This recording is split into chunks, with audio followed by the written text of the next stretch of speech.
From the press box atop Dolphin Soccer Park on the campus of the College of Staten Island, CSI Sportsnet presents NCAA Division II women's soccer coverage live on the ECC network. This morning's matchup features the Lions of Molloy College taking on the College of Staten Island Dolphins. Good morning, everybody. This is Joe Foreman, joined by Nick Durst, bringing you all the action during today's East Coast Conference matchup. And Nick, the Dolphins come in having struggled a bit this season, but they're looking to get back on track against a very strong Molloy College Lions team in today's conference matchup. Yes, certainly, no doubt about it. It's not going to be easy here today. And if you look at the way the Dolphins have been playing as of late, they are doing a little better as far as goal prevention. Dating back to October 16th, they won 1-0. Then their last game here at Dolphin Soccer Park against East Stroudsburg, they lost, but they only gave up one goal. And then last weekend on the 23rd, they lost on the road 3-0, but definitely an improvement from what we saw earlier in the year. I believe the last time prior to last Thursday's game, they were home. They lost to Goldie Beacom 5-0. You and I were on the call for that one. That was rough there. But listen, the Dolphins here, it's going to be crucial that they could sneak an early goal here into the back of the net, because the Lions, they are a high-level competition here today for the Dolphins. So the Dolphins will have to pull out all the tricks they can. They sure will need to be at the top of their game in today's matchup against the Lions, who come in with a record of 13-2 overall on the season. The Dolphins enter today's action with a record of 3-12-1, but with 2 games left on the schedule, the Dolphins still have a chance to get even within the East Coast Conference. Their conference mark at 2-4-1. Their 2 remaining matches, both in conference. Of course, today's matchup against the Lions of Molloy, and then 1 week from today, they close out the 2021 season with a home match at 11 a.m. once again next weekend on Saturday against Bridgeport. So the Dolphins still with an opportunity to get even in the conference. And for the Lions, they're looking to improve to 7-1 in conference play. One of their 2 defeats this season did come in conference. The Lions have been a very tough team to put down so far in 2021. Their lone conference loss coming at Damon College back on Saturday, October 2nd. So the Lions looking for win number 7 in East Coast Conference play. And I would be remiss if I didn't mention ahead of the start of today's game that it is senior day here at the College of Staten Island. The Dolphins celebrating their lone senior ahead of kickoff, and I'll be stepping aside in just a couple of minutes to lead the senior day festivities on the microphone. But Mirsada Pelinkovic being acknowledged ahead of today's match for the College of Staten Island has been a fixture in the CSI lineup now since the 2018 season. This is her 3rd season as a member of the team, with 2020 wiped out amidst the COVID-19 pandemic, but she has been a key part of everything the Dolphins have done out on the pitch, and in just a few minutes, we will celebrate her career as a Dolphin this afternoon. Yeah, and this season, she's done all she could. She's second in the team in points, tied with Como for points, right behind Avola, who has 6, and she's a goal scorer. So we'll see today if on senior day she's able to put one in the back of the net. That would be a great way to go out to end your Dolphins career, even though they are playing here again at home for the last game. So taking a look at the numbers for Pelinkovic over the course of her Dolphins career dating back to the 2018 season. In her freshman campaign, had 7 goals and 8 assists for a total of 22 points on the year. In 2019, added another 6 goals. That was good for a share of the team lead, along with 5 more assists. Has a pair of goals this season as well. So in just about 30 seconds, we will begin our Senior Day celebration here at the College of Staten Island. So for that, we will step aside and take a break. You can follow the festivities on camera. We will have a camera fixed on midfield. If our camera operator can provide that angle, it depends on where they send the coaches and our Dolphin senior, Mirsada Pelinkovic. Hopefully they direct her to the center of the pitch, and we can get that for you on camera. But when we come back, Dolphins take on the Lions here on the ECC Network in a conference matchup exclusively on CSI Sportsnet. And we are back here on the ECC Network following our Senior Day presentation as the Dolphins honor their lone senior, number 24, Mirsada Pelinkovic. And, of course, as has been the case for many Senior Days past, it was my privilege to lead those festivities on the microphone. But Joe Foreman rejoining you for the call here on CSI Sportsnet alongside Nick Durst. And as starting lineups are being introduced on the field, I will introduce the starting lineups to you. Unfortunately, our public address announcer, Ryan Lehman, has my pronunciation guide, so I will do my best for the visitors. In numerical order, the starters for the Molloy College Lions are as follows. Number 1, Jackie Carty. Number 3, Lexi Verney. Number 4, Sienna Nikolic. Number 7, Joanna Marcisi. Number 8, Sarah Tapetto. Number 10, Dana Potch. Number 17, Sabrina Bell. Number 18, Lindsay McCarthy. Number 19, Carly Fonseca. Number 22, Annie Coogan, and number 25, Alini Safraniu. For the College of Staten Island, their starters in numerical order are as followed. In goal will be 00, Sarah Villacrest. The rest of the Dolphins starters: number 2, Jacqueline D'Amico; number 4, Emily Albano; number 5, Macy Jones-Bush; number 6, Colleen Rodriguez; number 8, Nadia Evola; number 12, Bettine Voigt-Penson; number 19, Jenna Como; number 24, the Dolphins' lone senior, Mirsada Pelinkovic; number 23, Ariel Solomon, also in the starting lineup. She switches between 0 and 23. And number 27, Megan Marr. And with that, we will break for the national anthem.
Before we get underway this afternoon, we would like to remind you that the NCAA and the College of Staten Island promote good sportsmanship by student athletes, coaches, and spectators.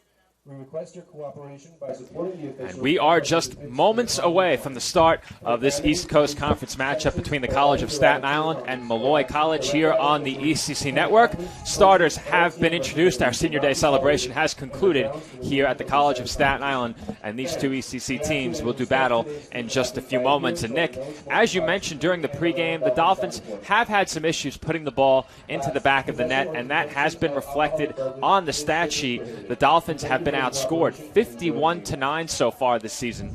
In stark contrast to the Dolphins' goal differential, the Lions with a very positive goal differential, 37-8 entering today's game. What can the Dolphins look to do to turn that around? Yeah, it's not going to be easy here, but the Dolphins here, as you mentioned, only 9 goals in the season. They're averaging about half a goal a game, which is statistically impossible, obviously, in a game here. But the big thing here is they've only had a shot on goal 83 times this season, as opposed to allowing 291 shots on goal.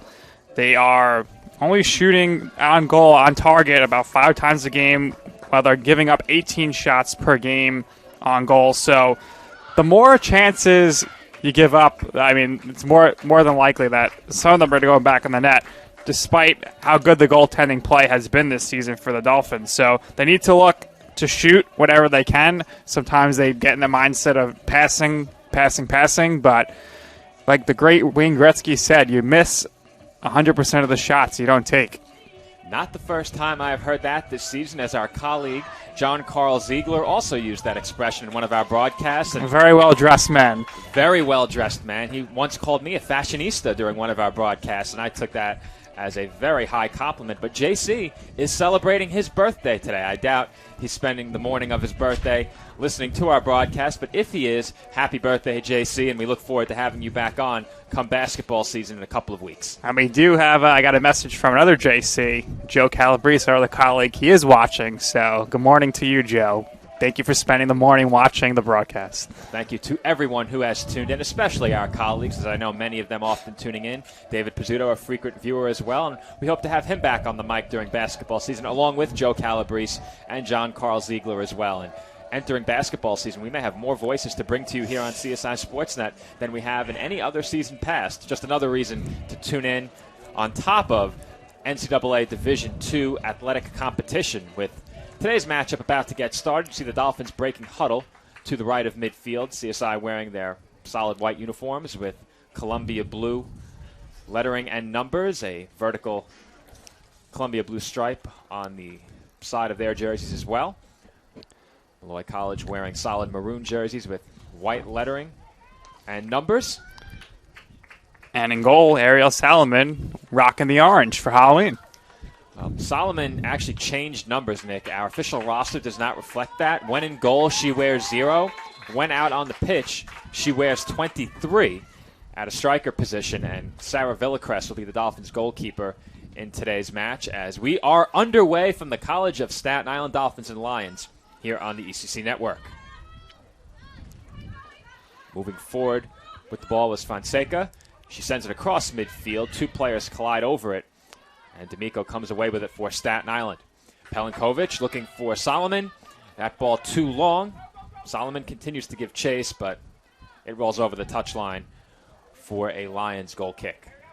Nice aggressiveness here right out the gate for the Dolphins, like we talked about in the pregame. I think that's what they need to do. Hopefully they can control the passes, though, and get some shots on goal. Dolphins with what appears to be a 1-4-2-3 look right now. Ariel Solomon at the striker position for Staten Island. As that one sent up along the far side, knocked down with the body by Marr, and Pelinkovic could not keep it in. Lions will throw along the far sideline as we are just over 1 minute into the first half. Jones-Bush heads it toward Voight Penson. Voight Penson looking for somewhere to go with it and gives it back to Jones-Bush. Dolphins retreating toward their own goal, and they send it back to Villacrest. Villacrest for Albano, and she chips one up in the air. It's onto the foot of Rodriguez, who quickly turns it over. This is Fonseca once again, and she sends it over the touchline for another Dolphins throw. Lions coach Steve Price there in his 5th season with the team was not happy there, shouting at his team, where's the pressure? Well, that gives us a hint that the Lions will be looking to press Staten Island early on, and at times we have seen the Dolphins struggle to move out of their own zone with the ball. We will see if that is the case here today. I mentioned how tough this matchup would be for Staten Island during our brief pregame. The Lions come in a very formidable opponent, 13-2 overall, have received some regional accolades as well. And we do have a whistle and a foul, an early foul against the Dolphins. So it will be a free kick in the attacking third for Molloy.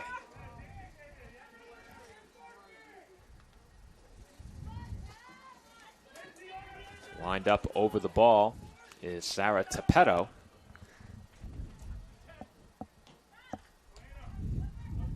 Speaking of regional accolades for the Lions, they were ranked number 19 in the United Soccer Coaches National Poll. So it was not a regional poll, it was a national poll that ranked the Lions number 19. And that free kick is sent toward the far post, and it is sent just wide.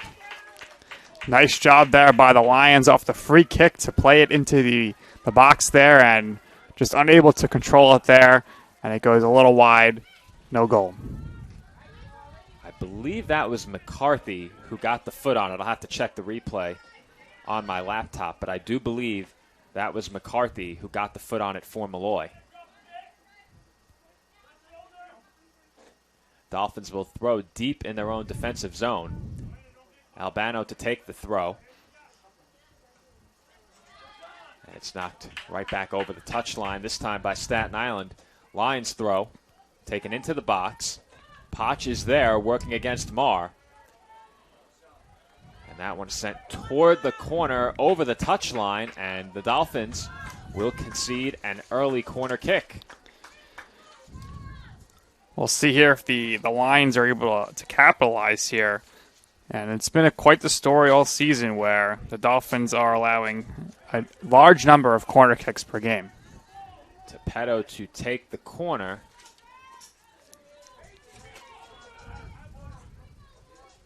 And her corner kick is sent toward the center of the box. Chipped up in the air by Molloy. Headed on goal and saved by Villacrest. Nice job there by Villacrest to stick with it as the ball was bouncing in all different directions there and easily able to come up with the ball and make the save. So it was Eleni Safronio who got the foot on it and sent the first line shot of the game wide.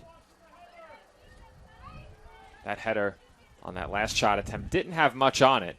An easy save for Villacrest early in this match. That's Nikolic who had it up the near side working against a pair of Dolphins, and the ball winds up over the near sideline for a Staten Island throw. Both teams now battling for possession. The Lions come away with it, and it's headed off the back line by Jones-Bush. Pelinkovic is dispossessed from behind, but the Lions quickly turn it over, and the Dolphins nearly giving it right back. It's Como with it. Como to Albano. Albano looking for Rodriguez, and that ball is off target. And I mentioned a few minutes ago, Lions coach Steve Price saying, where's the pressure? And ever since then, the Lions have been very aggressive here. Dolphins are unable to clear the zone. Throw in, taken by Molloy into the box. Attacker waiting, and the Dolphins got a piece of it, and that disrupted the attacking play just enough. But the Lions, trying to take possession back, cannot.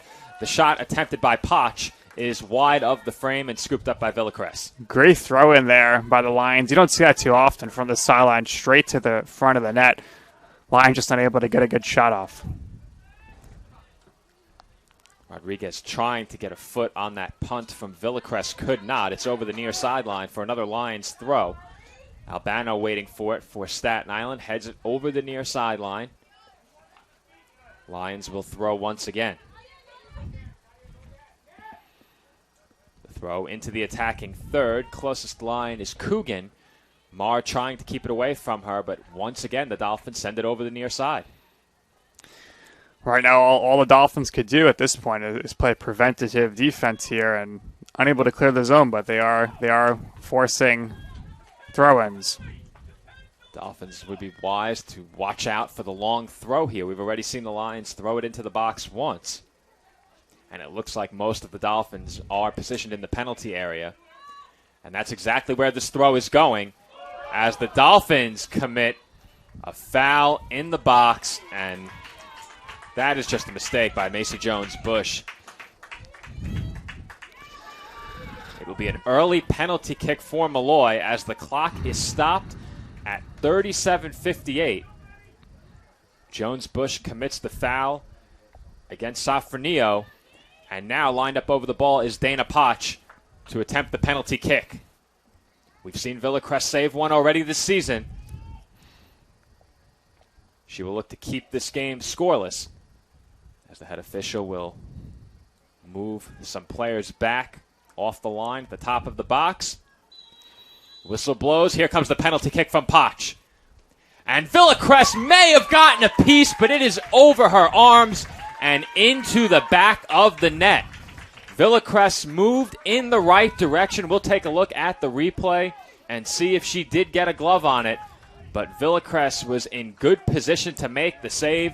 However, a better shot from Dana Potch, who puts the Lions up 1-0 early. Yeah, Joey, take a look at the screen here. She did get a hand on it, but is still able to go in the back of the net. Tough situation there for the Dolphins, and the Lions put the first goal on the board here. Can't do a much better job without making the save if you are Sarah Villacrest, but you can't attempt a much better shot than that, tucking it over the gloves of Villacrest and under the crossbar, as Potch did. And I'm getting another look at it now, and Villacrest certainly did get a piece of it, but not enough to keep it out, and the Dolphins face an early 1-goal deficit. Yeah, Villacrest certainly guessed right there with the shot was going to come straight on, but shot just elevated just enough there off the fingertips and sneaks into the back of the net. And on a penalty kick, sometimes guessing right is the best you can do when a shot of that high quality is attempted, and credit to Potch for putting it just too high for the Dolphins goalkeeper and getting plenty behind it, as if that shot didn't have so much on it, perhaps Villacrest does make the save, and the Dolphins force a turnover in the attacking third by the Lions, who take possession right back, and that was Fonseca looking for Verney. Verney working against Pelinkovic. She gives it up to Tapetto. Tapetto moving in, down toward the corner. She crosses it into the box, and that was headed by Safranio and saved by Villacrest. Lions have been putting the pressure on the Dolphins with their attacking play plenty through the first 8 minutes plus, as they attempt another shot right there, and an easy save for Villacrest. Yeah, we'll take a look at that last cross. Great cross there, but Villacrest there to play the bounce, and easy save for her. Goes right into her hands. Tapetto to Safranio on the cross and shot attempt.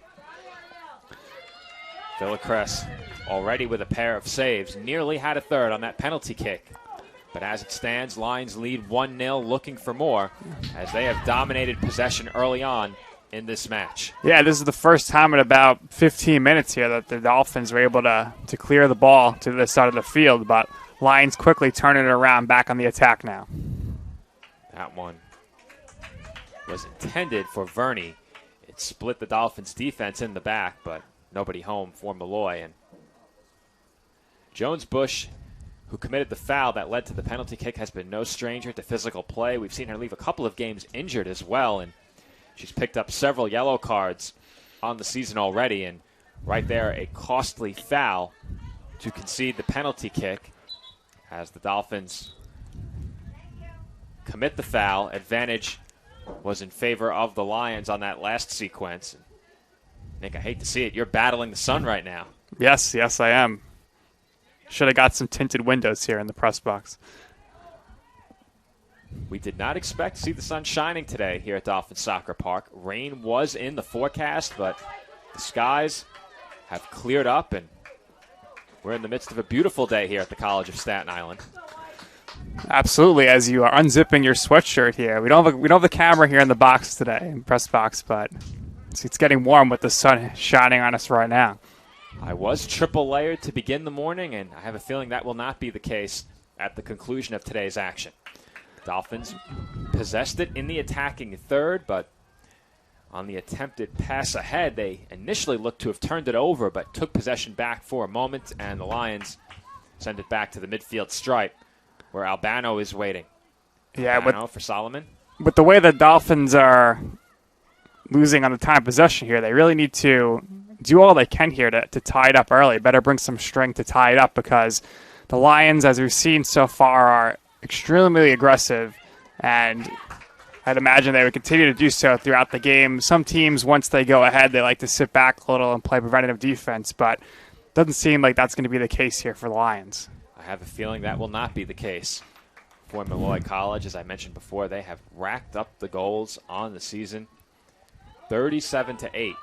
They've outscored the opposition, and right now that total stands at 38 goals on the year, following the penalty kick goal by Dana Potch. For Potch, that is her 6th of the season. That is good for second on this Lions team, as that one goes sailing into the former softball fields that I know you're familiar with, Nick, out beyond the fence behind goal, and that one rolls a long way ahead of this Lions goal kick. I've played plenty of games on those fields, and let's just say they're not the best fields. Former fields at this point. There is no infield to speak of anymore. As the Dolphins possess it in the midfield, Lions take it back, and It is Como now with it for Staten Island. Pelinkovic sends one into the Molloy bench. Throw in for the Lions. As we approach 32 minutes to play in the first half. Molloy looking to take possession back in the attacking third. Ball in the air. And this is Rodriguez with it for the Dolphins. She's looking for Solomon, and the Lions are all over Solomon, not allowing her any open space. Good ball there from Voight Penson for Nadia Evola, but it looks like it might be too long. And there's a tough break for Staten Island, as it looked like Molloy was about to clear it over the far sideline, and a heads-up play there by Tepetto to send that one right off of Evola, and it's a goal kick for the Lions. Off of the goal kick, Molloy attacking up the far side. That's Tepetto for Potch. She gives it up, and now the Lions moving forward on the attack. That was Coogan who last had it for Molloy, and there's Marciercy sending it ahead to Nikolic, and back to Marciercy. Just over the head of Potch, who is marked by Albano, and it will be a Staten Island goal kick. Potch just sailed right over her head there. Very surprising that she wasn't able to make contact with the ball. She had about another inch or two of height. Maybe she gets ahead on that one, but Albano was there to challenge if she came away with the ball. Lions possess it once again off the Dolphins' goal kick and are working up the far sideline. Marciercy sends it right off of Albano, and we will have another Lions throw. Lions have been very dangerous in this area of the field with the throw-ins. They're getting them deep into the goal box here, and we'll see if that's the same strategy here for the Lions this time and see if they can get another shot on goal.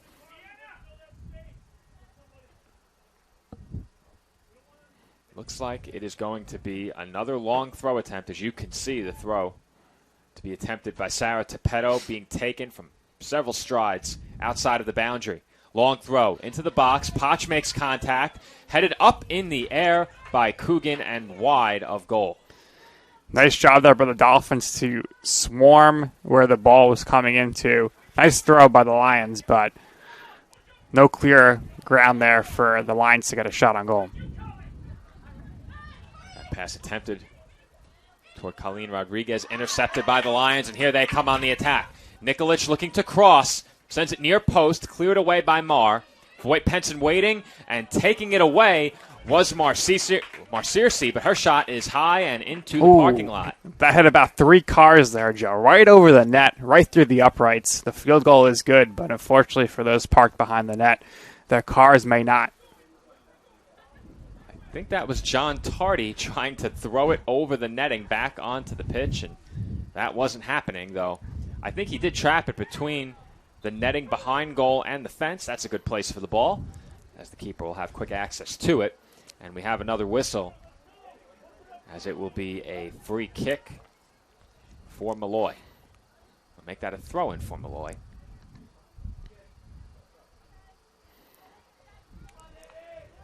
Short throw. It's Safronio. Back to Tepetto. Now Bell. Over to Safronio.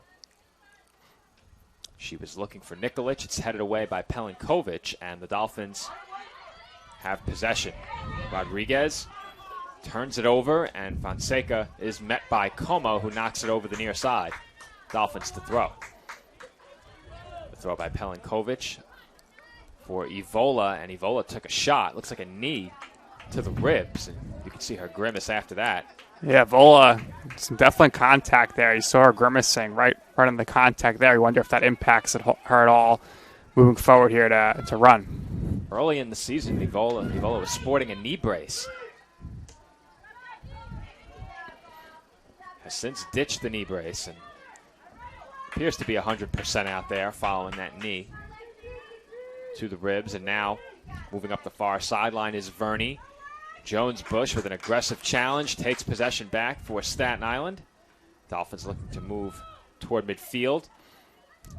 which is where they are met by the Lions, and McCarthy sends it back the other way. Albano sends it up into the air, and then it's headed again by McCarthy. Como's pass for Rodriguez. Maybe too long, and it is, as Rodriguez has been very busy early. Certainly a missed opportunity there for the Dolphins. If Rodriguez is able to possess that ball, Dolphins had a nice opportunity there with the numbers to go on the attack. The official blowing the whistle to stop play as Verney making her way gingerly back toward the center of the pitch. And the Lions will not have to make a substitution as they throw, and two teams battling for possession. It winds up on the foot of Jones-Bush. This is Como, and now Albano. Albano back to Jones-Bush, who sends it a long way up in the air across midfield, headed by Bell. Both teams waiting for it to come down off a second deflection, and coming away with possession was Marcierci. Long ball from Fonseca, looking for Potch. Jones-Bush is there, but a poor touch. And Jones-Bush takes down Potch in the box. A lot of Molloy supporters in the stands as well. They couldn't believe that foul was not called, and Potch can't believe it either. Potch was hoping for another penalty kick there, or at least a free kick, and it might have been warranted. Molloy being challenged on several occasions by Jones-Bush with reckless abandon. And the foul in the box has already conceded a penalty kick. Right now, that is the difference in the match. Dolphins still looking for their first shot as Pelinkovic throws in toward Evola. And the Lions quickly take possession. We have a whistle and a foul call against Molloy. Marcierci was whistled for the foul. Huge free kick here for the Dolphins. Definitely need to capitalize on this opportunity here. Pelinkovic to take it. Dolphins seem to be lining up with the far post. Pelinkovic sends it toward the top of the box. It's headed away by the Lions. Rodriguez trying to keep possession with Staten Island. And CSI is whistled for the foul. Free kick taken quickly as the whistle blows. And I think the Lions will have to line up and take that free kick again. They will. Yeah, they tried to run the quarterback sneak there, so to say. Tom Brady over the goal line real quick for the touchdown, but need to let the opposing team set before you do the free kick. We saw in our last match earlier in the week, Roberts Wesleyan against the men's soccer team, trying to set up quickly for free kicks and catch the Dolphins off guard. They did on one occasion, and it helped them generate a goal, or nearly generate a goal, as they did score late in that match, but nearly came away with a goal off of a quick free kick attempt. And Dolphins once again forced to retreat into their own zone and to clear over the far sideline. Overall so far, Joe, very impressed with the Dolphins defense here. The only goal that's been given up, of course, is on the penalty kick, but Lions have been in their offensive zone for the most part of this game here, and the Dolphins have done a nice job to not really allow them to get too many clean shots on net. They haven't had a great shot attempt yet. They've had a few from in close, but a couple of headers without getting much on them, and then two shots that were not on goal sent wide. And Dolphins very easily could be even in a scoreless tie as the Lions look to change that right here. The shot is saved by Villacrest. We'll get another look at that in just a moment. Just as I mentioned, the Dolphins very well could be in a scoreless tie. The Lions nearly make it a two-goal game on that shot. That attempt, a strong one from deep inside of the box. As fighting for it is Nikolic trying to take possession for Molloy, and Pelinkovic will clear onto the foot of Marcierci and over the near side for a Staten Island throw. And Joe, you take a look here. It may be Halloween. There's some hocus pocus, but all focus there from Villacrest as she makes an amazing save, navigating through the traffic there to stop the ball. First Halloween pun of the broadcast. We expect many more throughout the day as This match is the first of two. Men's soccer against Molloy up next. As the Dolphins trying to gain possession in the attacking third. Voigt Penson and Safranio going down, and Voigt Penson wasn't happy with the challenge as a whistle is blown to stop play. Don't believe a foul was called, as when play resumes, we will have a Lions throw-in.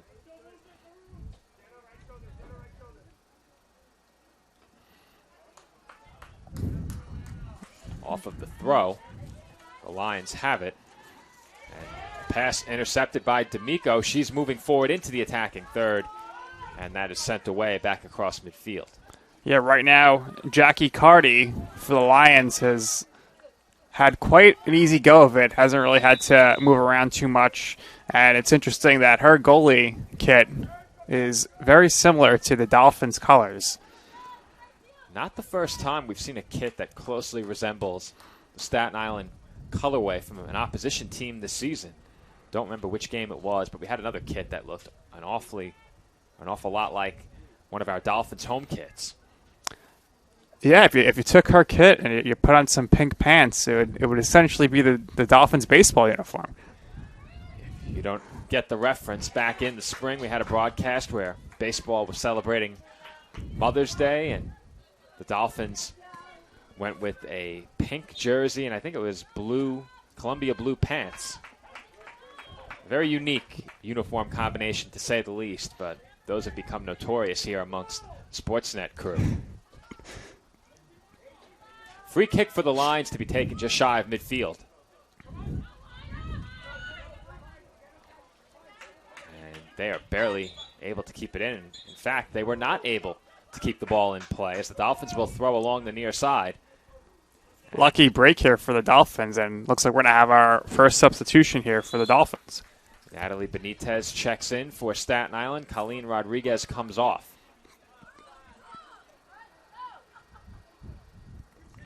Staten Island throw headed away by the Lions. Como chips it up in the air. Nikolic has it on the way down. Nikolic for Safranio. Redirected to Tepetto. Here comes Tepetto into the attacking third. She continues to move forward toward the top of the box. Tried to cross it in, and it's headed away by Jones-Bush. Ball rolls over the far side for another Molloy throw. So about 20 minutes left here in the half. I think if you're the Dolphins, you'd be happy leaving this half just trailing by one. There's been immense pressure on the Dolphins' defense throughout this whole half here. But again, as I mentioned a few minutes ago, nice job by the Dolphins to prevent any clean shot attempts. That last attempt by Safranio, which was saved by Villacrest easily, the strongest attempt of the game, with the exclusion of the penalty kick, of course. And for the Dolphins right now, the way things have gone for them, struggling to maintain possession or generate any attacking play, I think it's necessary that they don't surrender the next goal and keep themselves within one or perhaps tie the game, as a 2-goal deficit with the limited attacking chances they've had so far would be very difficult to overcome. Yeah, you know, we talked about it earlier. And well, Potch moving in toward the touchline, cross in front, redirected by Nikolic and out of play. That one was sent just wide, but not a clean touch from Nikolic, as the Dolphins will have another goal kick. So as you mentioned earlier, Joe, the weather is held up here, and we have a good amount of fans here for Senior Day, but the Dolphins definitely need to capitalize on some home field advantage and give their fans something to cheer about, get in the attack here and see if they can make some noise and will them to a goal. Right now for Staten Island, it will only take one to get even. Things become immensely more difficult against a very tough Lions team if Staten Island does not score next, as Solomon was the closest Dolphin to that ball, but Bell was with her the entire way and did a great job shielding the Dolphin striker off of the ball as it is cleared into the stands over the near sideline. Staten Island to throw. Pelinkovic for Como. Up to D'Amico, who got a toe on it, but the Lions clear. Albano sends it back to the attacking third. Solomon is there. And if that ball is just a bit shorter, Solomon has the Dolphins' first shot attempt of the game. just a little bit out of reach there for Solomon. Would have been nice to see if she can get a foot on that and see what happened, but easy save there for the Lions, despite the fact that it wasn't necessarily a shot on goal. The fans were energized by what looked like it was going to be a Dolphins opportunity from in close. Solomon was right with it, but about one stride away when Carty was able to reel it in and get on top of it. Definitely the best Dolphins chance here in the first half, as giving chase is Nikolic. She will beat the ball to the touchline, working against Jones. Bush gets by, moving in toward the box, cross-headed by Potch and sent out of the box by Staten Island. Fancy footwork there, but unfortunately for the Lions on the cross, nobody's able to receive it and get a shot on goal. Impressive dribbling from Nikolic to beat Jones Bush and get into the box. And you know Jones Bush needs to be careful after committing that foul earlier. Staten Island quickly turns play around to the opposite side of the pitch. They will throw in from the attacking third as Pelinkovic throws towards Solomon, and that touch by Bell sent it toward her own goal. Not what she wanted to do there. As this one trickles out towards midfield. This is Verney. Verney looking for Nikolic, but Pelinkovic is there first. She sends it up into the air. It's headed by D'Amico and knocked down by the Lions. This is Marcierci. Now Verney. Back to Tepetto. Tepetto working against Albano, shielding her off the ball. And the advantage was played in favor of the Lions, who will receive a free kick.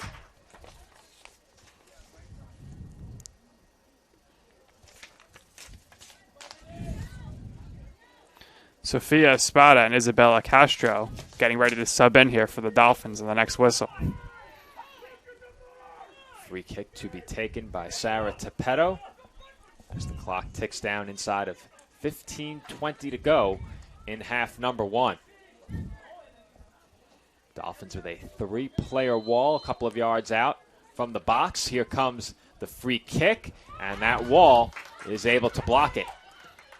Great job there by the Dolphins wall. Well, this is going to be trouble, as onsides was Nikolic, and she puts it over Villacrest and in for the second Lions goal of this first half. Great positioning there by Nikolic, as she was shoulder to shoulder with Pelinkovic.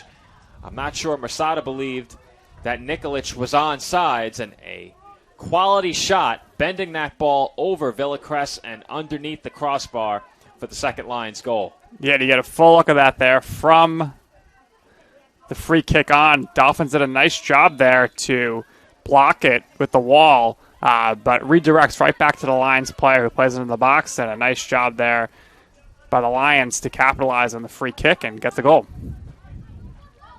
This Lions team, as we mentioned, a very prolific team on the attack, and one of the toughest opponents Staten Island has faced all year. The Dolphins now find themselves behind by a pair with under 15 minutes to go in the first half. A steep hill to climb for Staten Island, as that ball will roll onto the foot of Villacrest. Tried to get a look to see if the Dolphins had a case regarding a potential offsides, and unfortunately, our camera following the ball, we couldn't see what was going on along the back line, as another chance brewing here for the Lions. That shot is just high, as Lexi Verney made a bid for the third Molloy goal, and she came up just high. Verney there, potentially with her off foot there, unable to get the great possession, just a little high there. If that's slower, it's certainly in the back of the net for the third goal.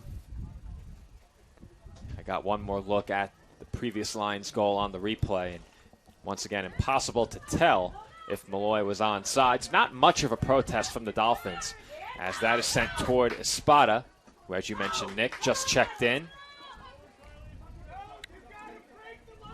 Espada and Castro on for Staten Island following that last goal. And the Dolphins will throw in. Pelinkovich moves deeper into the attacking third to attempt the throw. It's taken towards Evola. Pelinkovich gets it back, looking to cross. She does. One line getting a foot on it. That was Bell, and she will clear. Nice job there by Bell to stop the ball going towards the net and clear it as well. Closest line to that ball right there was Nikolic, but Jones-Bush lets it roll over the touchline.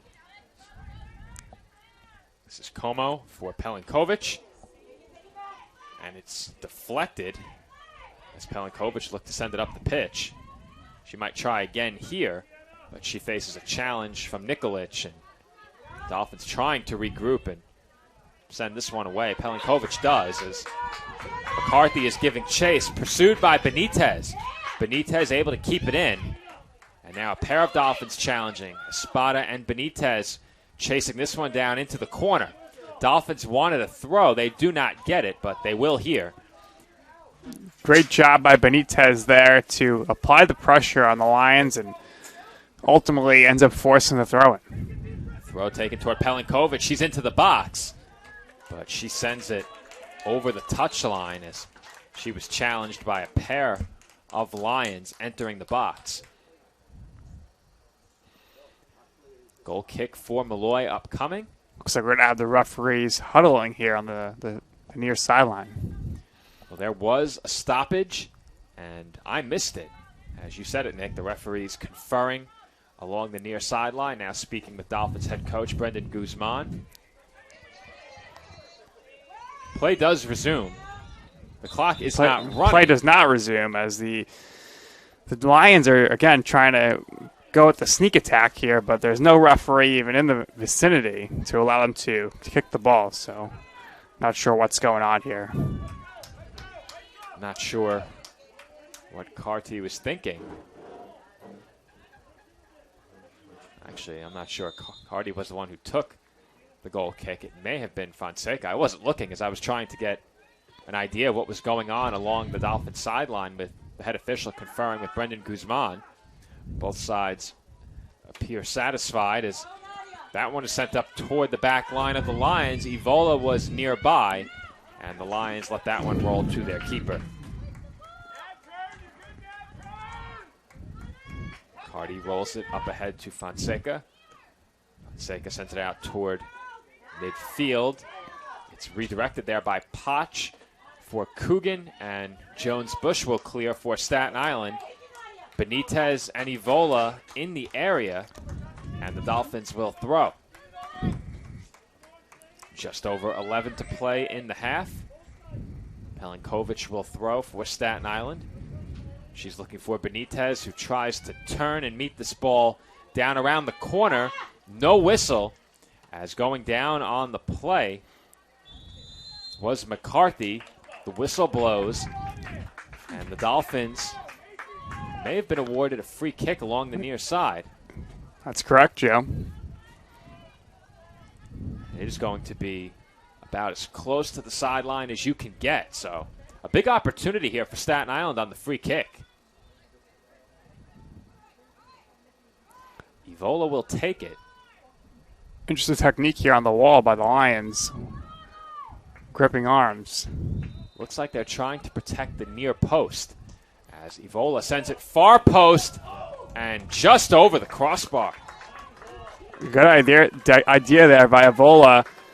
Just a little bit lower there. That is a perfect shot right on goal. But with the wind picking up a little bit here, that one sails right over the net.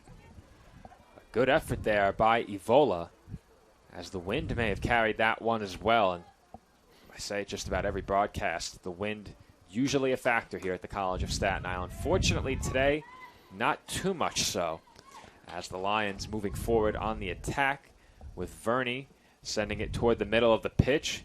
Waiting was Nikolic along with Potch. That one is sent up ahead. It gets by Pelinkovich onto the foot of Nikolic, who is now at the perimeter of the box trying to work around Pelinkovich. Could not. She sent it back to Fonseca, who crosses in. Getting a head on it was Coogan. It's rolling amidst several players. Potch trying to come away with it for Molloy. It is cleared by Staten Island, and the Lions will have to reset. Lions moving into the box once again. Another chance to cross. And the shot attempt by Verney is blocked by Staten Island. Verney will try again. And that one is sent high and wide. Verney said, I might as well just try to shoot from here. That's what she does, but nowhere near the net there. Good job here by the Dolphins to not allow a nice shot on goal here on this possession.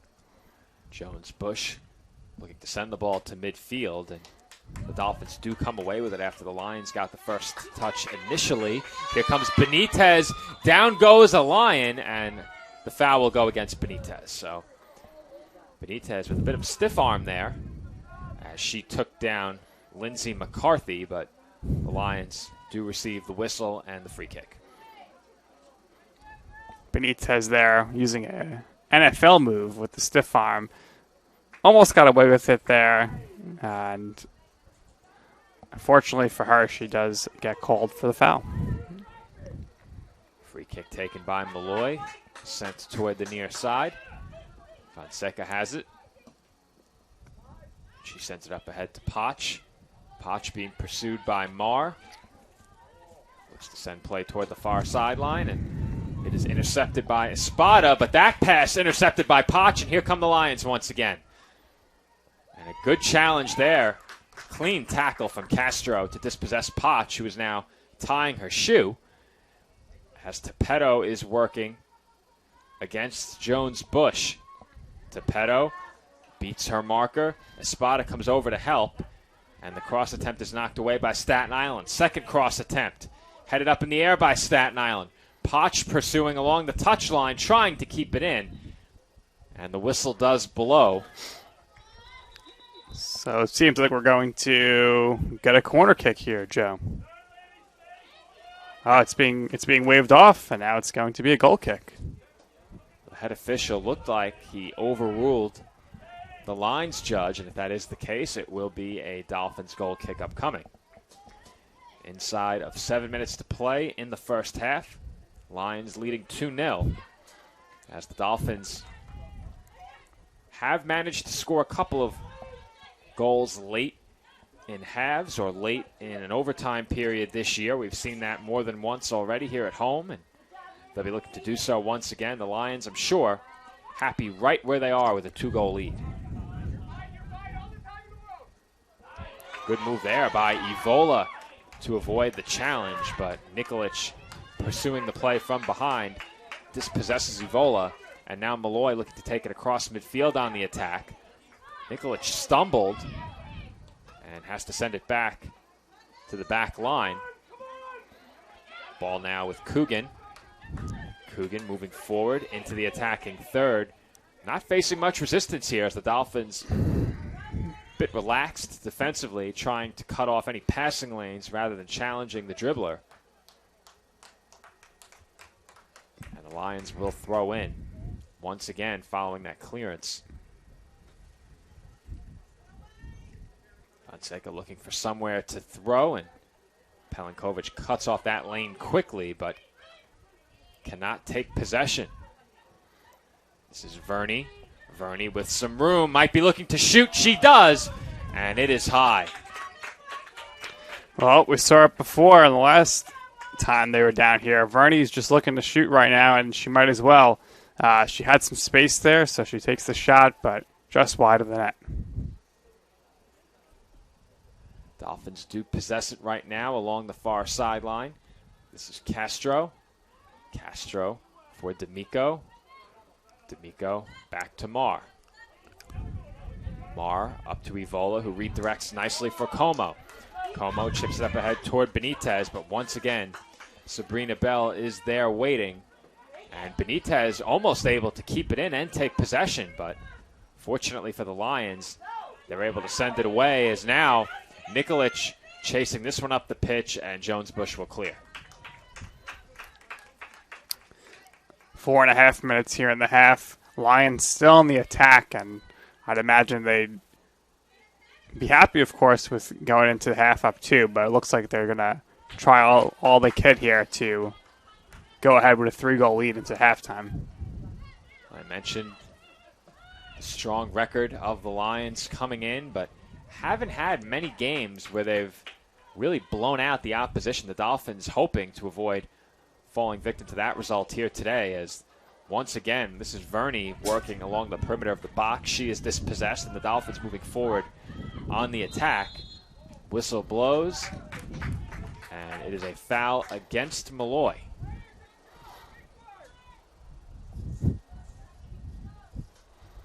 The Lions had one huge victory against Lincoln on the road in ECC play this year, 13-0 in that match. Outside of that, the Lions have only won by more than a pair on 2 occasions. A 3-0 victory against the Uville at home and a 4-0 victory against Roberts Wesleyan. That match played at home in conference play as well. Dolphins have possession in the midfield, but Espada being harassed by a pair of Lions, and that leads to the turnover. This is Fonseca up ahead for Poch. Poch switches play toward the far sideline. Verney has it. Verney's been looking to shoot from the perimeter of the box. Here she passes for Marcierci, and now Marcierci with a chance to cross. And the left-footed cross, I thought might have been deflected by the Dolphins, but it was not, and it's a CSI goal kick upcoming.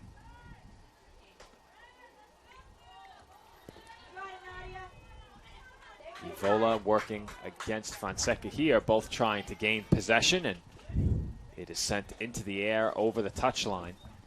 Dolphins will throw as we approach 2 minutes to play in the first half. Marr heads it right onto the foot of Coogan. Coogan looking for Verney. Verney cuts off Castro and now takes possession working against Jones-Bush, but the shot from Verney is wide once again. Nice job there by Verney to intercept the pass and possess it forward. And as we have seen now, on the last 3 times Verney has touched the ball, she is looking to score. No hesitation there. Looks up and shoots, and when you have a 2-goal lead, you are able to do that. Verney with a pair of shots. Nikolic with 3. Safronio also with 3. And Poch with a pair. As we have a whistle.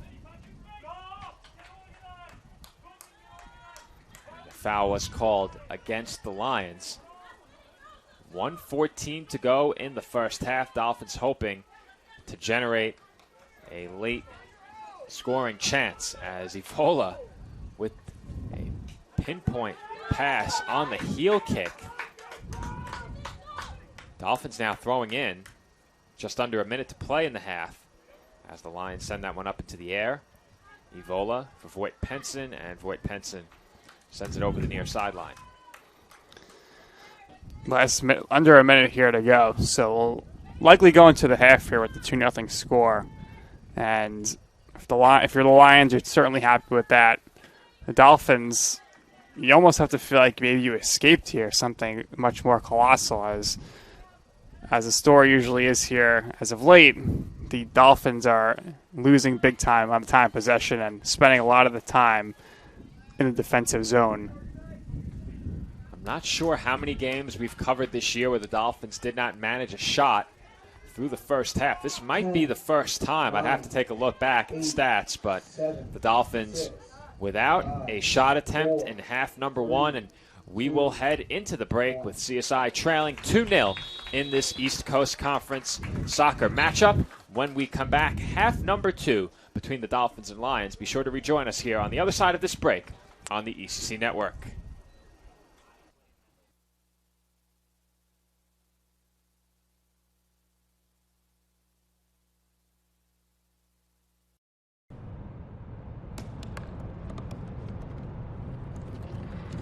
They said I couldn't dream. Called me a piece of trash and swore that's all I'd ever be.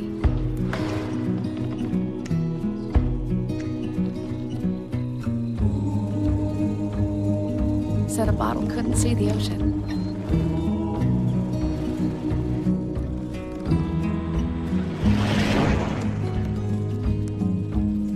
Give up. Go back to the dumpster. But I didn't listen. I made my way.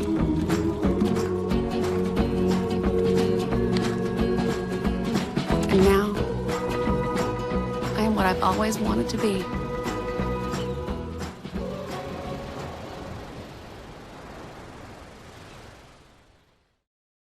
When your car is damaged, where you take it is your decision.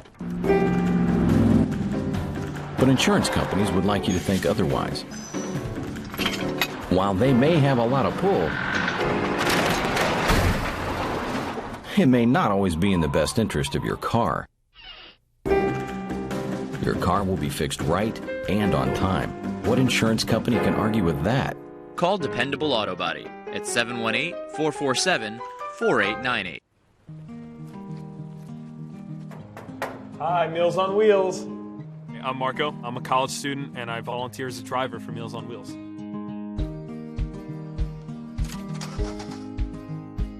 I think it's awesome meeting these people. I mean, they're so interesting. They've had so many wonderful experiences in life. Your community helps to raise you up into the person that you become. Meals on Wheels is a great way to give back to that community. Hobra, a taco joint, Staten Island, where we're proud to have shared our family-first spirit with people from throughout New York City and the world. With indoor dining available both at the bar and on the floor. Or step outside for additional seating and an outdoor bar. Serving beer that's crisp, ice cold, and worthy of a day at the beach. Cocktails that explode with flavor. And great food made with the freshest and healthiest ingredients available. Events feature food and drink specials. Live music. And the best of Staten Island nightlife. Your CSI Student ID saves you 10% on your dining order at Hobra. Visit us at 412 Forest Avenue, Staten Island.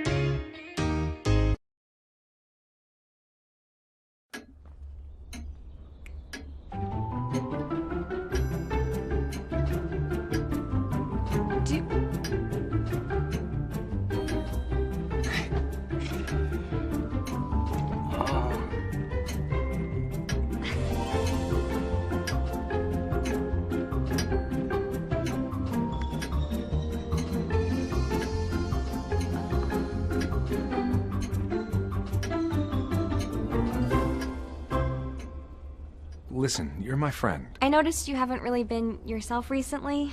Yeah, I feel like something's up. How are you? Are you okay? Is there anything you want to talk about? I just want to know how you're feeling. And listen, even if you don't know what to say, I'm here to talk.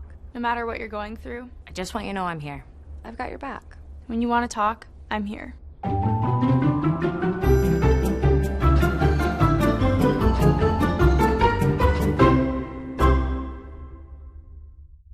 The Kettle Black on Staten Island, a top 5 wing joint in America by Food and Wine magazine.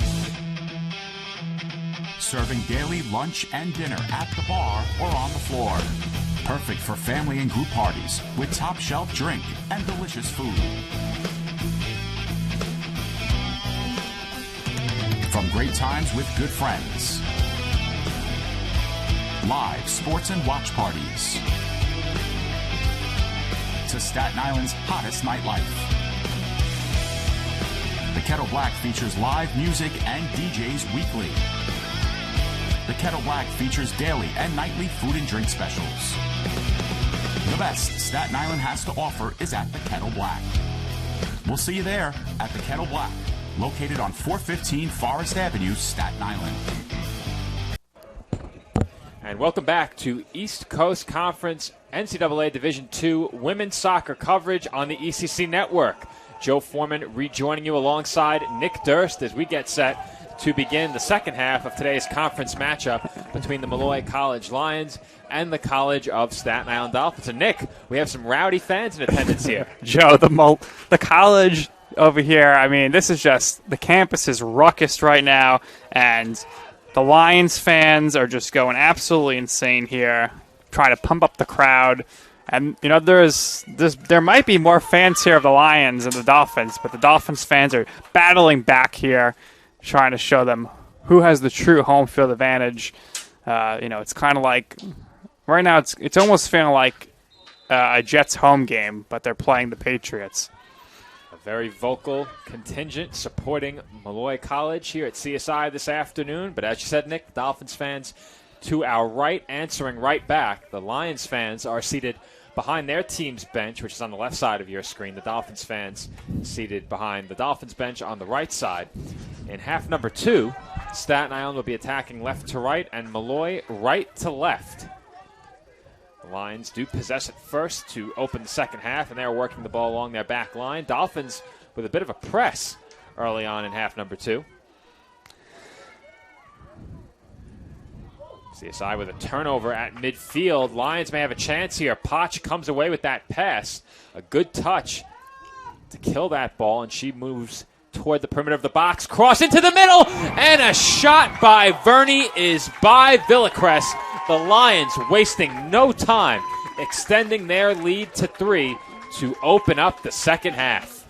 Yeah, Joe, and we take a look here at the replay, and what could you say? Dipsy-do, score-a-roo, fancy footwork there on the cross, buried in the back of the net, and quickly here, within less than a minute in the second half, the Lions put another goal on the board. Lions now up 3-0 over the Dolphins. The road back for the College of Staten Island was certainly going to be a difficult one before that last score, but now that deficit, the Dolphins rode back, and the obstacle that stands in their way, a 3-goal deficit. The way things have gone right now, CSI still looking for their first shot, seems potentially insurmountable. Yeah, it's been very difficult here for the Dolphins, A, to just get the ball across the halfway mark here of the field, and B, they quite honestly haven't even come close to even having the opportunity to attempt a shot. The Lions do possess it, and trying to send it up the pitch was Tepetto, and it's right off the body of Evola over the near side for another Lions throw. It's become a very nice day here at Dolphin Park here. The sun is shining, and Joe, we have to mention it's been a very busy weekend here at the College of Staten Island. Of course, you got soccer going on right now, motorcycle training at the parking lot across from us, but last night was the Fin Madness. I know you were in attendance. What did you think of the event? As always, a great event showcasing our student athletes and getting some of our new recruits accustomed with the way our athletic department functions, as that one is sent into the arms of Villacrest. But another great event last night. The first time that I've taken in the event solely as a spectator in probably 3 years. Last time they held the event in 2019, I was behind a tripod, and for a brief moment I was out on the court participating in some 2-ball. We won't talk about how that went, but it must have been entertaining to at least watch me attempt to knock down a 3-pointer. Yeah, I think you give Austin Mick a run for his money in the 3-point competition. I certainly would not and did not back in 2019, but a great event last night. There was a lot of buzz last night about the musical chairs competition. Who ended up winning that one? That's a good question. Might have to call in sports information on this to give us the official ruling. You're right. I was in and out of the gymnasium last night as here come the Lions once again on the attack. That one sent across goal, and Verney couldn't chase it down. Villacrest couldn't get a hand on it, but it rolls over the touchline for a Dolphins goal kick. Verney's just really, really trying for the goal today. She's been all around the net, missed a few times there, and we'll see if ultimately she's able to find the back of the net at some point in this half. Going back to the topic of Fin Night Madness for a moment. An exciting time to be a fan of the Dolphins. This is, of course, provisional year 3 as the Dolphins completing their provisional period as NCAA Division II members following the conclusion of this season. And once again, the Lions moving forward on the attack. This is Potch, and Jones-Bush sends it over the touchline, conceding a Molloy goal kick. But this year, the final year, provisional year 3 for the College of Staten Island, transitioning to NCAA Division II membership, and basketball getting started in just a couple of weeks. Next season, all of the athletic programs will be able to qualify for the postseason. And Joe, basketball is kicking off or tipping off in a big way. Why don't you let our loyal listeners know about the big tournament coming up next month? Of course, our annual Tournament of Heroes tipping off on Friday, November 12th. We encourage all who are able to attend, as we'll talk more about that following this corner kick. And that's an into the middle of the box, off the body of a Lion and in. That was Lindsey McCarthy, who sent that one past Villacrest yet again. And McCarthy, I'm pretty sure, got a torso on that ball. I know we'll get a look at the replay, but for the Dolphins, they now trail 4-0, and the Lions have put 2 up on the scoreboard through the first 5 minutes of the second half. We'll take a look at the replay here. Nice job on the cross, and right off the torso, as you mentioned, and right past Villacrest to the back of the net. Tough to put that in without committing a handball violation, but a good job by McCarthy to keep her hands away from it. And she bodies it by the Dolphins goalkeeper for the 4th Lions goal. They have now broken this match wide open just over 5 minutes into the second half. We'll see if the Lions sit back a little here. You know, as you mentioned, they don't really blow too many teams out. We'll have to see what their strategy is here now with the 4-goal lead. As I said before, they've won by more than a pair of goals 3 times this season. One of those a 13-0 victory against Lincoln, and then a pair of conference victories by 3. As their lead now stands at 4 goals.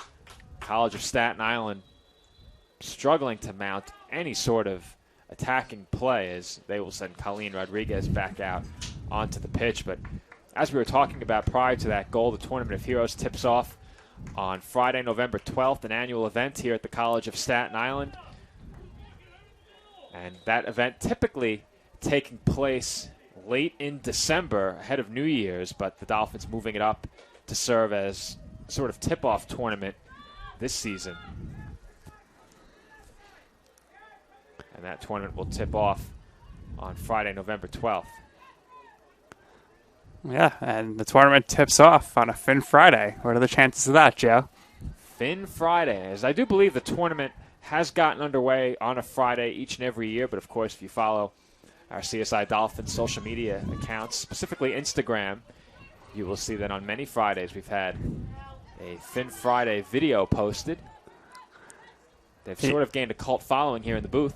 I think the tournament is perfect for that song. Hopefully we have a nice hype video by our content creator, because the tournament, it's Friday, then it's Saturday, Sunday. 3-day tournament.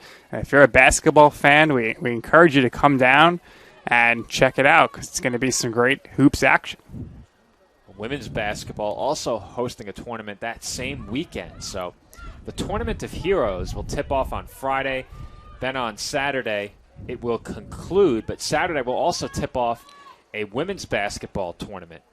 And, of course, I'd be remiss if I didn't mention the purpose of the Tournament of Heroes: to honor 3 former Dolphins who lost their lives on September 11th, 2001. Scott Davidson, Terrence Aiken, and Tom Hannafin, all honored ahead of tip-off, usually prior to Game 2 of that tournament, with the Dolphins usually participating in the back half of the tournament's opening doubleheader.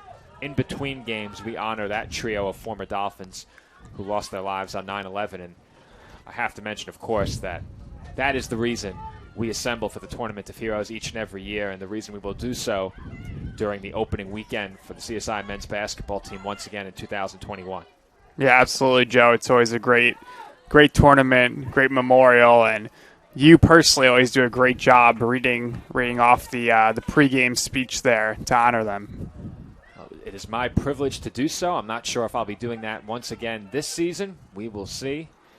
But In many instances, I've gotten to read Senior Day speeches, of course, the Tournament of Heroes speech honoring our 3 former Dolphins, and many other instances. That weekend could be a first for you, I believe. 8 basketball games you'll be on the call for. Let's hope you don't lose your voice. Again, you'd be remiss to not mention that as well, as the action will resume with a Lions corner kick. Topedo to take it.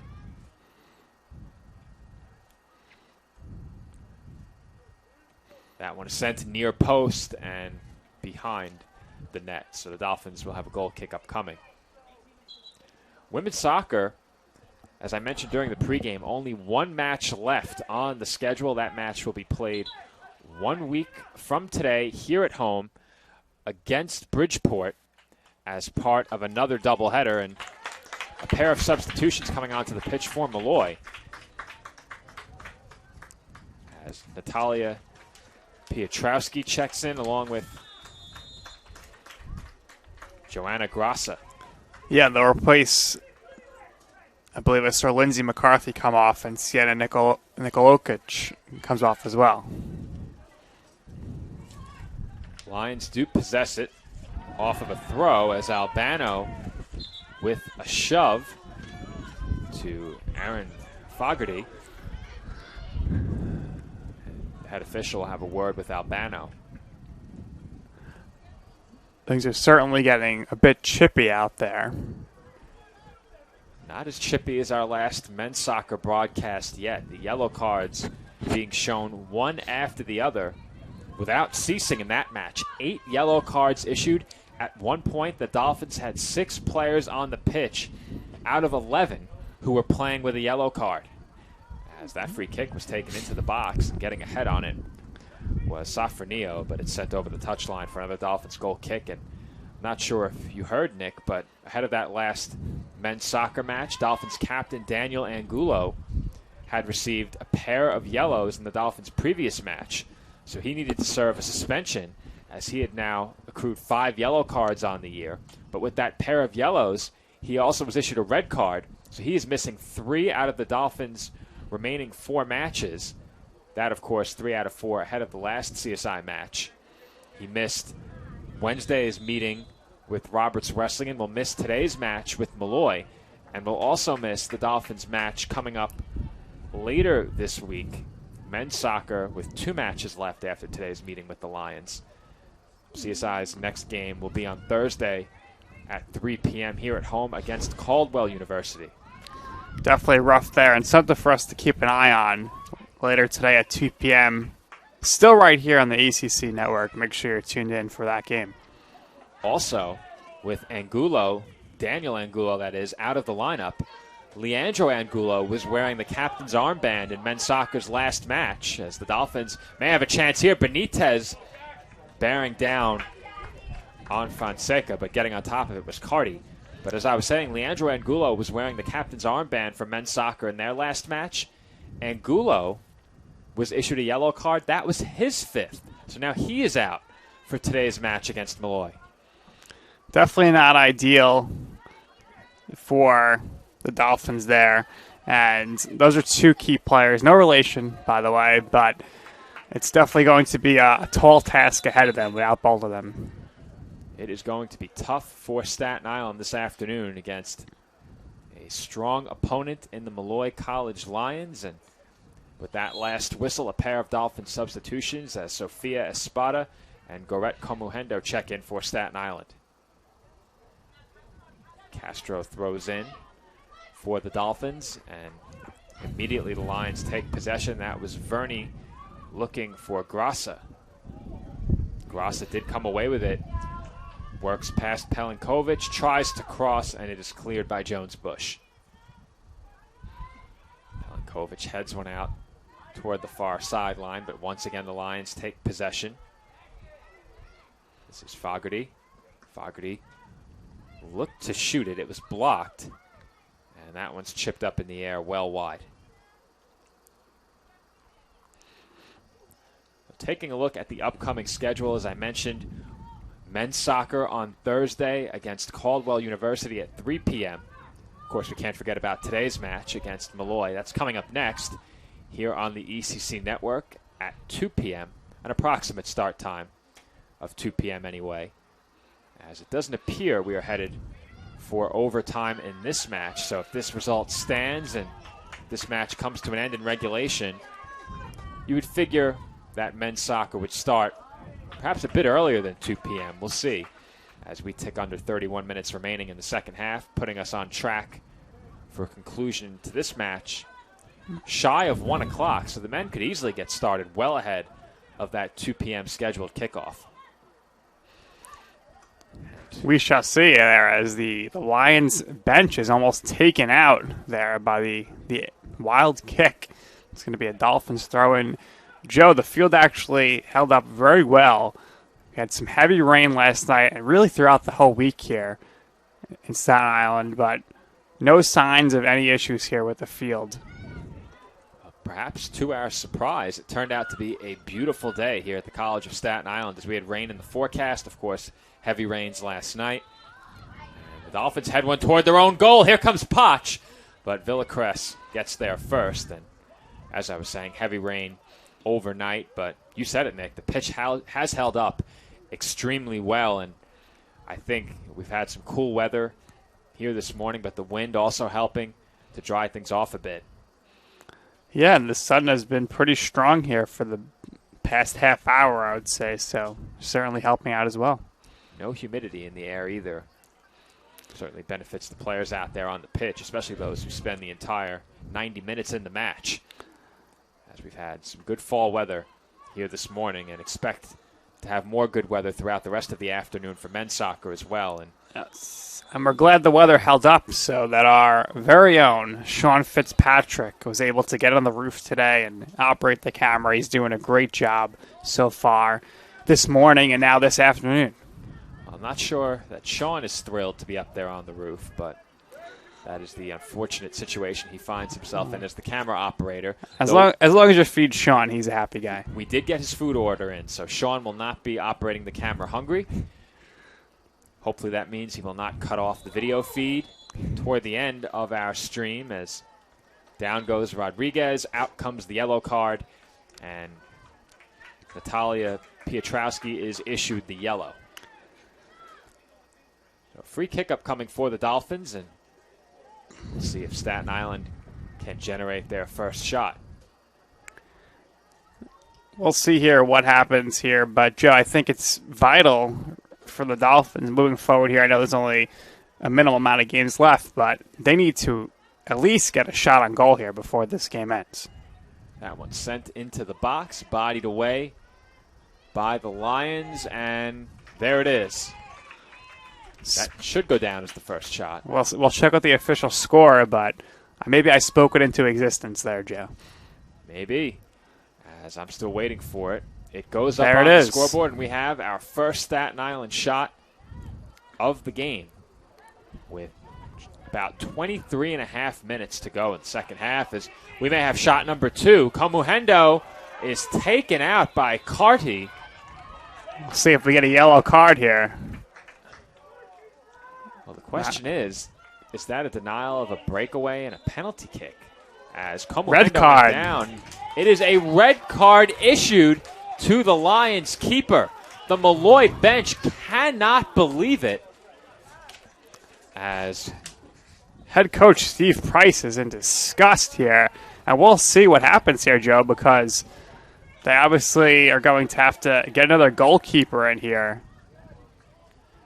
Shannon Killian is off the bench for Molloy, and she charges out onto the pitch as Carty's day is done. Yeah, Joe, I don't know about the red card there. To me, a little bit of incidental contact. And we'll listen here, and we'll try to hear what the head official says to Steve Price. Well, I heard exactly what he said, Nick, and he said what I said. Denial of a goal-scoring opportunity, but no penalty kick. Well, you would think, Joe, if it is a denial of a goal-scoring opportunity, it should be a penalty kick. That was my thought process when I saw the foul occur and the red card come out. Once I saw the red, I thought for sure it was a penalty kick. but there was a defender between Komuhendo and the net. Now, she was in her hip pocket, not necessarily in front of her, but an interesting turn of events here as the Dolphins do finally get their first shot and now draw a red card against the Lions keeper. Yeah, and the Lions will have to sub somebody out here in order to bring the goalkeeper in, because they'll have to play a person down here for the remainder of the match. A shocking turn of events here at Dolphin Soccer Park as the Dolphins were struggling for any semblance of attacking play. They come up with their first shot, draw a red card, will now be up a player for the remainder of the match, and with 28:08 on the clock, Staten Island has a free kick upcoming. So stay tuned here on the ECC network as the Dolphins look to get started on what would be the most improbable of come-from-behind potential victories for Staten Island if you're a fan of CSI. And if you're the Lions, of course, you'd love to see them get out of here with the shutout intact. Joe, how difficult do you think it is to come in to the game cold and in the goal, no less? We're about to find out just how difficult it can be as Evola sends that shot over the crossbar. But to your question, Nick, I think I did see Killian jogging up and down along the near sideline. I think there's a chance that she might have gotten into this game anyway. I'm going to pull up her season stats in just a moment and get a look at how much time she spent in goal. Killian sporting what you like to call those big oven mitt gloves in goal. We've seen it quite a few times this season, some of those. Yeah, I would think that it makes it a bit harder to control the ball, but I guess it gives you an extra couple of inches that you can cover beneath the crossbar. And Killian stands at 5'7". Cardi stood at 5'10". It might give you that Garrett Cole spider tack effect where it kind of just gives you a better grip, though. Maybe. World Series going on as well. Unfortunately, the Braves are ahead in this series at this point. I was about to say, hopefully we don't have to worry about spider tack come the spring in baseball season. We did have a game last Sunday, Joe, though, for baseball. We did.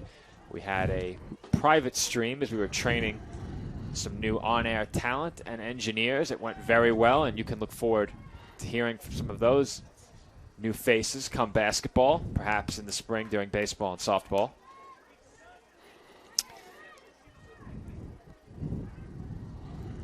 Dolphins looking to generate some more attacking play. Again, they have a one-player advantage following the red card as Evola is challenged by Marcirci. You have to be excited if you're a fan of athletics here for CSI. Sip, sip, hooray. We finally have a full season here of all sports. Of course, we didn't have soccer last year, nor basketball. And the year before, we did not have basketball, nor baseball or softball. So good to finally have a full slate of games here this academic school year. The Dolphins headed up in the air toward the attacking third. Lions chasing it down, trying to clear. It's intercepted by Espada.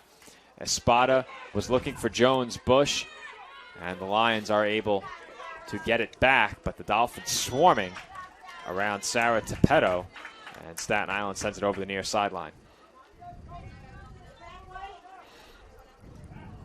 Throw in by Molloy, a long one, as Verney gives chase and runs out of space.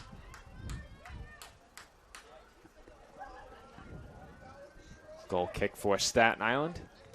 Score remains 4-0 as we approach 25 minutes to play in half number 2. This is D'Amico. Moving out towards midfield. Up to Como. Como for Komuhendo.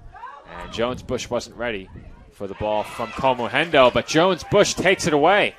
She's moving in toward the corner, and taking it away was Piotrowski. Jones-Bush gets it back. Left-footed cross. In comes D'Amico as the Dolphins bench and CSI supporters wanted a handball. They do not get that call, and Staten Island will throw in. Jones-Bush on the attack here. We've seen her playing some solid defense throughout this time, making things happen there. Throw into the box as D'Amico went down, and we're going to have a goal. We're going to have a penalty kick, Joe. Another penalty kick.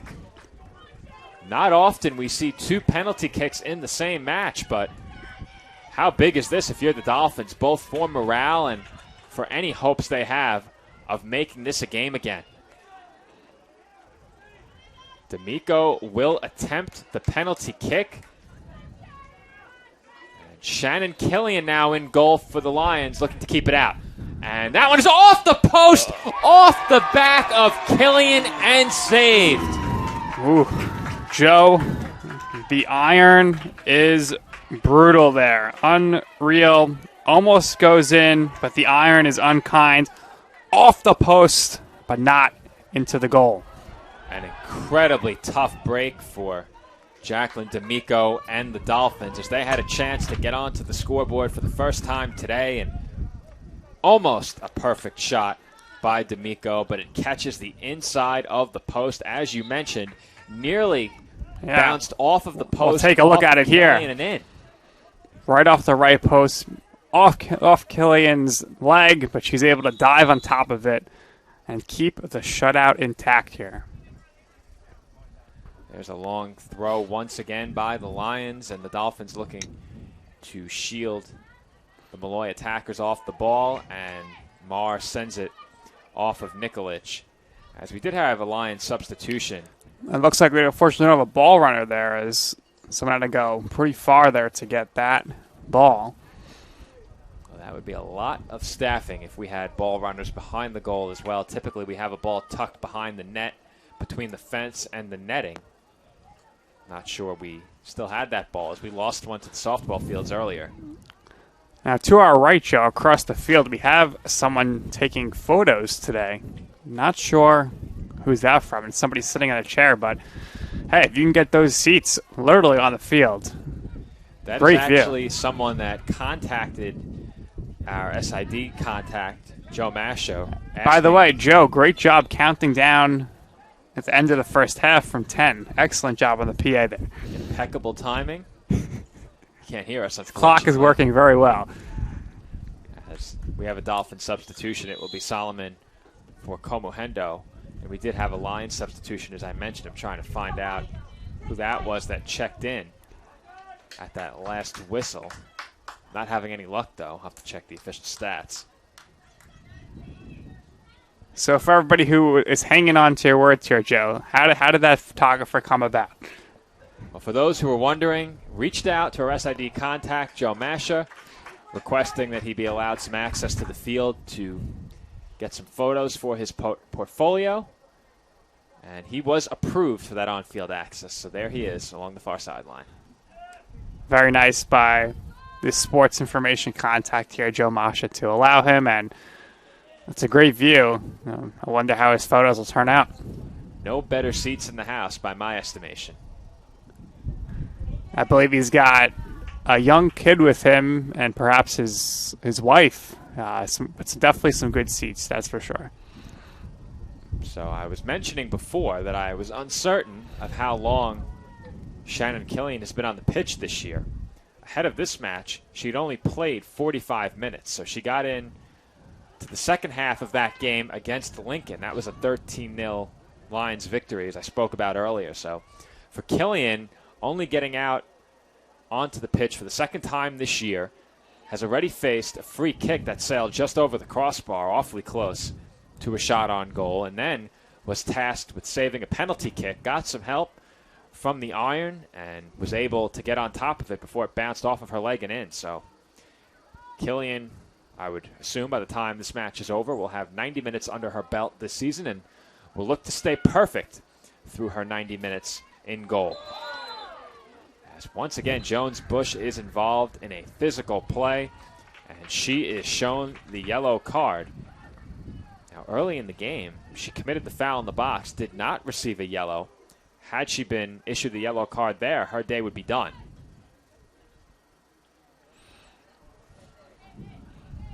For Jones Bush on the season, that yellow card pull up stats, and that yellow card for Jones Bush is number 5. So with that, Jones Bush won't be available for the Dolphins' last match of the season. Interesting way to end your season. I'm sure she was not expecting that. Very unfortunate, but you have to give her credit here for still trying hard, playing hard here despite a 4-goal deficit. Absolutely, and she has been making physical plays defensively all season long, as that one is once again sent wide. On the shot attempt, it was Lexi Verney. Verney, I think that's at least her 4th or 5th shot wide there this game. She was desperately trying for a goal. She is all smiles coming off the pitch as Dana Potts checks back in.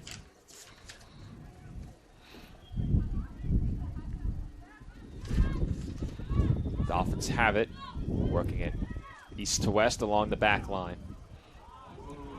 And they nearly committed a turnover in a very bad spot. Dolphins still being pressured by the Lions despite Molloy's 4-goal advantage. And CSI is forced to clear it over the near sideline.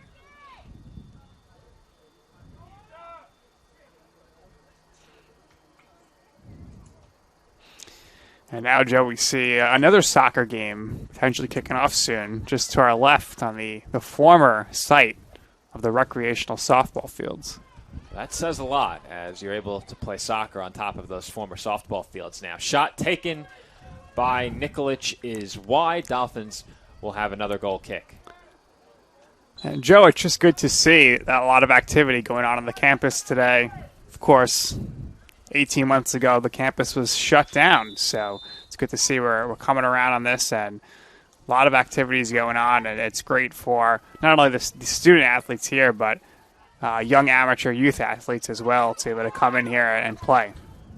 As the Lions move in and Nikolic goes down, and I think she just lost her footing there. A good no call. Molloy bench wanted the foul. Molloy supporters wanted the foul. They don't get it, but you mentioned the campus being shut down about 18 months ago now. I still remember that last day in the office before we shut it down when I was still here in a full-time capacity, and we never could have imagined that staff would not be returning into the offices on a full-time basis for over a year. It was really incredible that the campus shutdown lasted as long as it did, but as you said, the campus bustling with activity on this Saturday morning. And it's good for us to, we can announce, maybe we shouldn't, but the athletics department is finally back in their offices as well. They are, and it is safe to announce that now, as with the Night Madness last night, we had a packed gymnasium, of course adhering to all of the campus's COVID protocols. Molloy College certainly travels well from Rockville Center. Could be quite a long commute. I mean, Joe, you know very well about driving to Long Island, but I assume coming from that direction early on a Saturday morning, not too bad. As the Dolphins right there vacated the net, Villacrest came out, tried to punch that ball, could not. And fortunately for the Dolphins, there were no Lions there to put it in. As CSI looks to take possession across midfield, they do force a turnover in the midfield. Here comes Evola.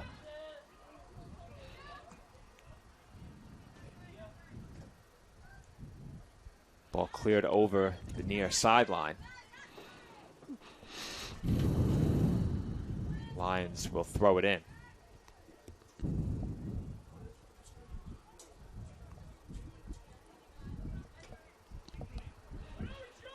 Two teams exchange possession in the midfield as Pelinkovic sends it up to Solomon. Lions take it away, but Evola intercepts the pass. And once again, the Dolphins quickly give it right back as it's knocked over the near sideline by Pelinkovic for another Molloy throw. So once again, the upcoming schedule here on CSI Sportsnet. Coming up right after this attacking opportunity for Molloy as Potch moves in, and she was shouldered off the ball, got around her marker, but fortunately for the Dolphins, once again, they were able to knock it away and survive another scoring chance for Molloy. But again, upcoming schedule.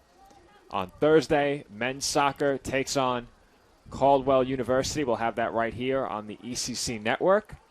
Might be the return of John Carl Ziegler to the broadcast, so stay tuned for that. Happy birthday once again to JC, who I'm sure is dressed to the nines today to celebrate. No doubt about it. We'll have to meet up with him in a few weeks at the Barclays Center. He will certainly be dressed better than Seth Rollins, that's for sure.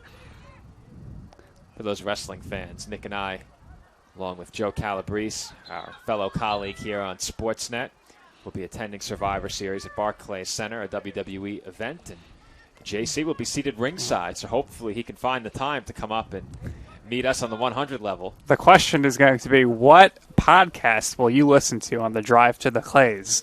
You know I'm right, of course. Of course. And should the Dolphin Pod return at any point in the coming months, as I know is the plan, I'll be listening to that as well. Yeah, let's give some kudos to former guests on the Dolphin Pod, coordinated by me, Kenny Albert, who on Wednesday night was doing an Edmonton Oilers home game for TNT, and the very next night he's in Chicago. As we have a shot here headed off the line by the Dolphins and fired off the post by Potch. And she is down. As we will head back the other way, and Potch remains down along the goal line. But right there, the Lions firing a shot on goal. It trickled away along the goal line, wound back up on the foot of Potch, and she blasted a shot right off of the post. I'm not sure she didn't go down because the ball rebounded and hit her. Yeah, but like Taylor Swift, she's going to shake it off. She's back on her feet and looks ready to go. Dolphins will possess it as play resumes with 13:30 on the clock. Staten Island just hoping to get into the goal column. They came awfully close on a penalty kick. That was their best chance of the match. Of course, one of the 4 Lions goals coming on a penalty kick as well.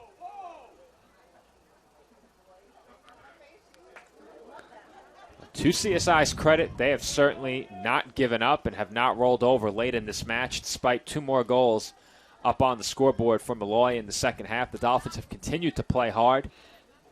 The game has remained a pretty physical one, especially in the second half. There's a nice move. Dribbling by Bell. And here come the Lions once again. As the flag goes up for the offsides, Nikolic with that cross right on target for Potch. Fortunately for the Dolphins, the flag was up and the whistle blew. Lions fans were definitely roaring there with the potential of, if they were on sides there, getting their 5th goal.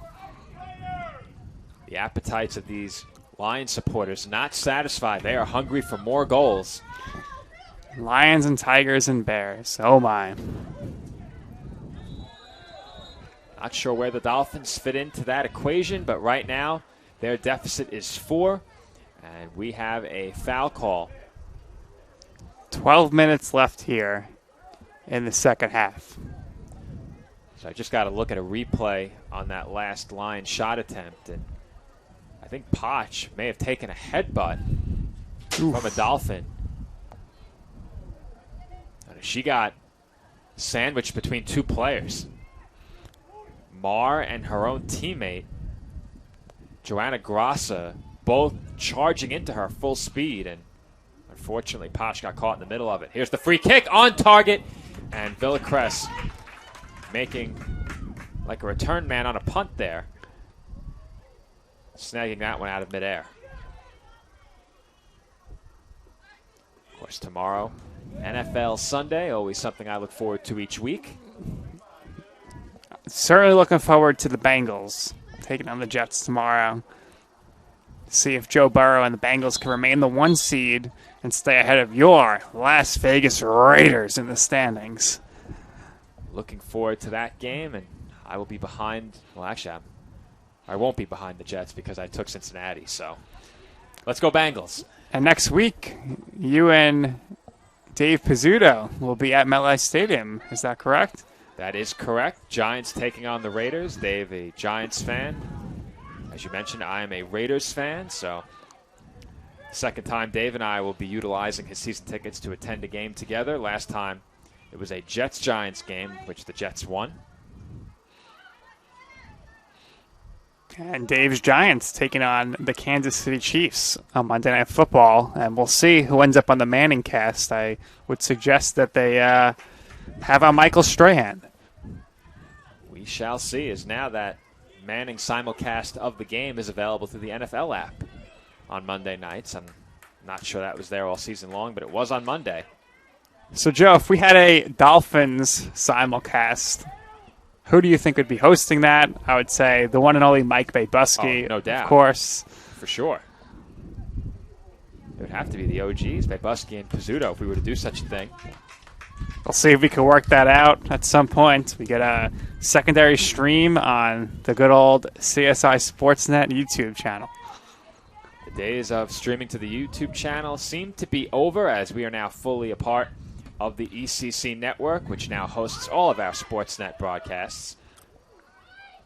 You can look back at our YouTube channel for an archive of all of our past broadcasts dating back to, I believe, the spring of 2019.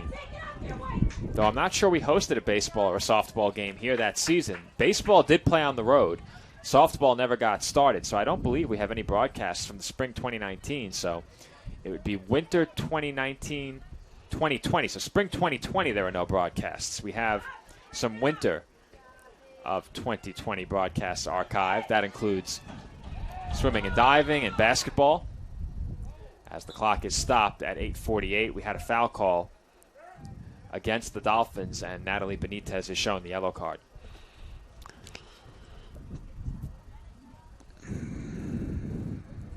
Free kick upcoming for Molloy, as we have now less than 10 minutes to go in half number 2. Lions appear well on their way to a victory. The only question is, can they maintain the shutout through the final 8 minutes plus? Once again, a strong showing for Molloy, continuing their successful 2021 campaign against the East Coast Conference. This victory would move them to 7-1 in conference play.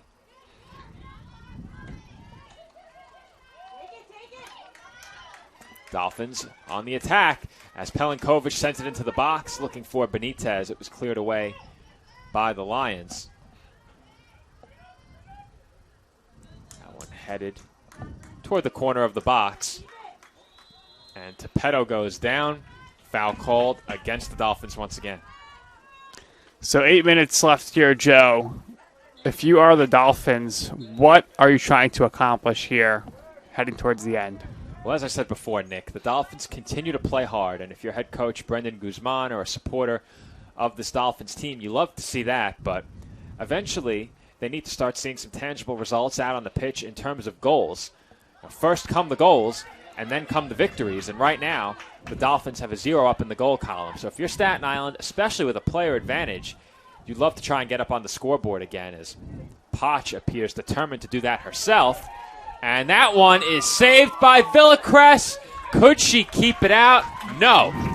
As that's as unorthodox a goal as you will see. The Lions are back up on the scoreboard yet again. And I believe that was Safrioni who scored it. We'll double check on the replay. Boy, oh boy, Joe. And just out of Villacrest reach there, a couple of bounces. Goes just over the line, but that's all you need there. And Molloy College goes up 5-0 here late in the second half. I'm going to double check the replay, but I'm almost certain that was Eleni Safrioni who will pick up the goal for Molloy on that left-footed shot, and it sure was Safrioni. So that's exactly what you didn't want if you're the Dolphins. You had the one-player advantage, less than 9 minutes to go on the clock after the stoppage. And if anything, you wanted to take something positive from the end of this match and hopefully come away with a goal, but at the very least stay right where you were, again with the one-player advantage, and the Dolphins unable to achieve that. Is a tough break for Villacrest. Didn't have enough height to smack that one away and reject it. Got fingertips on it as she extended toward the crossbar, but it rolled off of the fingertips, and then she tried to save it on her back and could not. As Jones-Bush wrestling with Potch. And Jones-Bush gets thrown down, cross right on target, and sending it high was Joanna Grassa. Yeah, Joe, and right now it's getting windy out there again, and I want to say, nice job to our videographer, Sean. Camera's blowing a little bit, but even without a level, he's doing a nice job of keeping things balanced up there.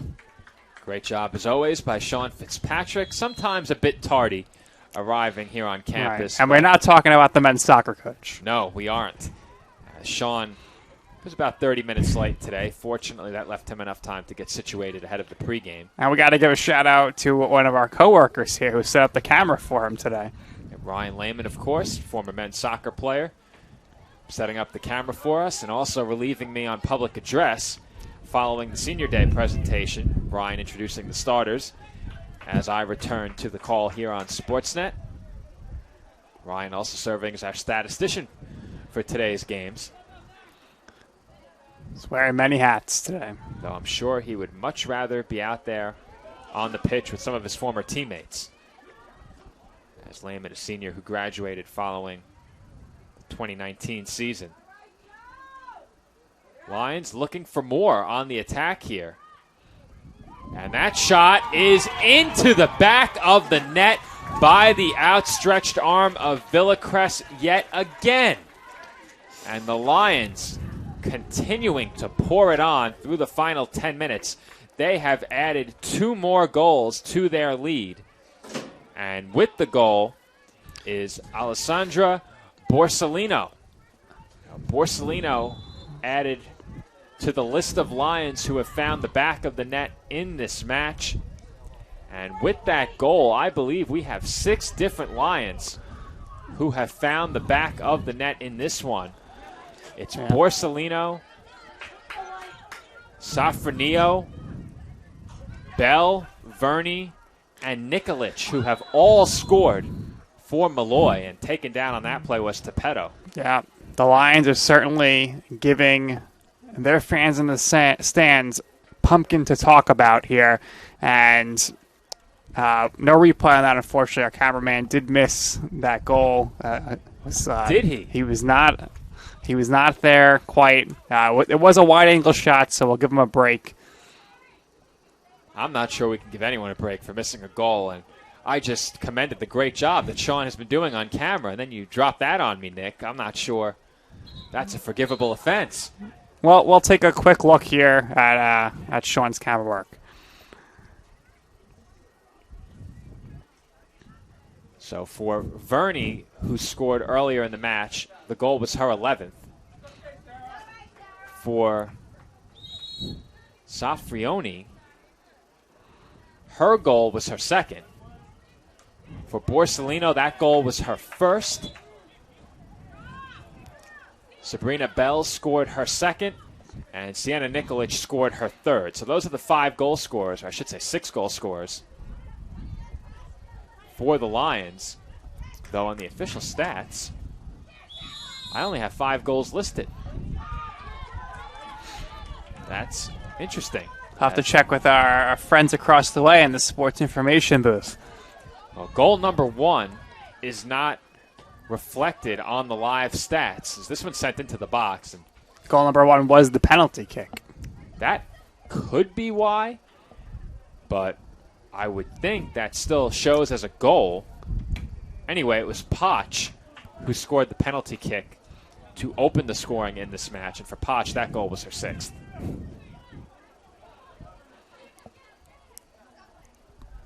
So once again, Potch, Nikolic, Verney, Bell, Safranio, and Borsellino, the 6 goal scorers from Molloy College, and their lead is 6-0 with under 3 minutes to play.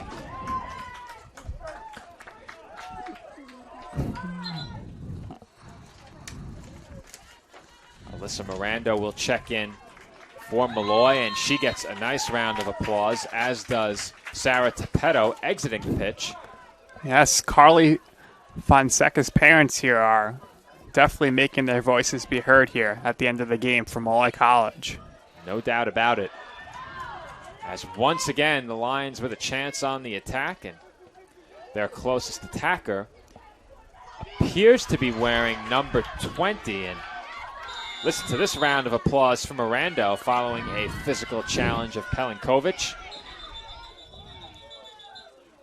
And they will have Pelinkovic take the free kick again as we tick down inside of 2 minutes. But Nicole Fabris, wearing number 28, was the closest Lion to the ball in that last attacking play. And you can see Alyssa Mirando appears energized as she's working along the near sideline from Molloy defensively. That was Evola meeting Safronio over the ball, and Nadia is whistled for the foul. A minute and a half left here in the action this morning, now afternoon, here in the game between the Dolphins and the Lions. Looks like the Lions are going to win this one 6-0. Dolphins being outshot with shots on goal 8-2. Overall shot tally 19-4 in favor of Molloy. And you said it, Nick, morning has now become afternoon. And take a look back at the broadcast. I'm sure I didn't say afternoon mistakenly ahead of 12 p.m. more than a couple of times, so not accustomed to the morning starts. As the Lions, I don't doubt, are looking to add one more. And the Molloy fans really into it with under a minute to play. Rockville Center taking over Victory Boulevard here. And it looks like the men's soccer team is here as well, and that's why they're really getting into it. I think one of their players caught the ball that went into the stands, and he threw it back, but he was denied by the fence, and his teammates got on him. 37 seconds left here, and we are once again looking forward to hearing the sports information team's Joe Masha count down from 10, but it looks like we're going to have an injury stoppage here at this time, Joe.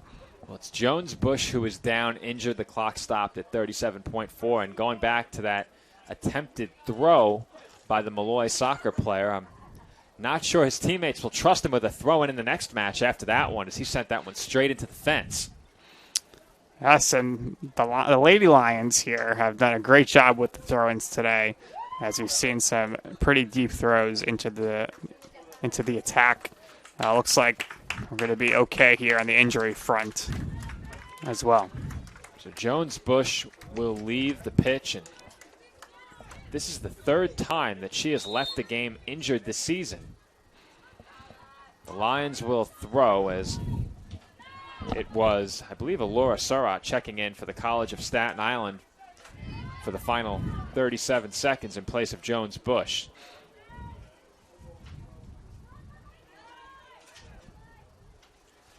Two teams trading possession in the midfield as the clock winds down inside of 15 seconds. And that might have been a shot attempt by Solomon, stonewalled by Killian. Solomon went down. She is limping. And that is how this match will end. The College of Staten Island drops a tough one to the Molloy College Lions by a final score of 6-0. And coming up next is the second half of our East Coast Conference doubleheader. The College of Staten Island men's soccer team will take on Molloy College. Kickoff in that match is scheduled for 2 p.m. We did see the Molloy College team in the bleachers cheering on the women's squad at the conclusion of this match. I do not see the Dolphins men's soccer team here, so we might get started closer to 2 p.m. than I expected, but whenever the men's soccer team for the College of Staten Island is here and getting warm, we will rejoin you on the air approximately 15 minutes ahead of kickoff for Game 2 of today's ECC doubleheader. Until then, this has been Joe Foreman alongside Nick Durst on the call. Exclusive NCAA Division II soccer coverage continues here on the ECC Network with men's soccer